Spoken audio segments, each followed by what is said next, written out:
Let me tell you, though, his position on the atonement is amazingly unschooled. I was actually shocked in this video when I saw this. I just thought it was shocking how little knowledge he had on the subject and how little he seems to have reflected on it. And he's going to have to start reflecting, because now that the gatekeepers have been swept aside, now that anybody and everybody has a platform from which he, she can speak, everybody is pointing out the problems in penal substitutionary atonement. For decades, those were just swept under the rug. Now they're going to have to be dealt with. And Steve Gregg is an inveterately honest person.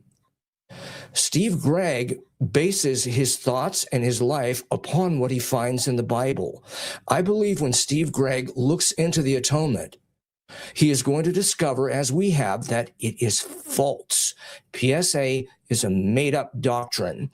It is an admixture of late antique Manichaeism mixed with medieval concepts of social status and Catholic penitential system, and some of the worst ideas of the Reformation. It is just a pile of junk. It is a mess. It has no business in the theology of any Bible-believing Christian. He has been facing a lot of questions on his show nowadays about Eastern Orthodoxy and also about PSA. He's going to have to start looking at these things honestly. And we already pointed out the 4 things that he had dropped. He had dropped eternal conscious torment, dispensationalism, millennialism, and Christian Zionism. Well, I believe because of his honesty, he's going to have to drop PSA as well. And now that you've dropped 5 of the major teachings of Evangelical Incorporated, you will have to ask yourself, why am I still in Evangelical Incorporated? Maybe I should investigate a church that has never taught any of this garbage. That church, by the way, is Eastern Orthodoxy.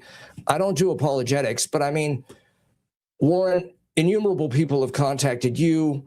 Fewer people have contacted me and said, hey, look, by listening to your shows on the atonement, I decided to convert to Orthodoxy. And we weren't even pushing Orthodoxy in those shows. We weren't doing Orthodox apologetics. What happened is people just noticed that Evangelical Inc. has lied to them about this extremely important topic for decades. So why do they want to remain with a lying institution like Evangelical Incorporated? Enough said.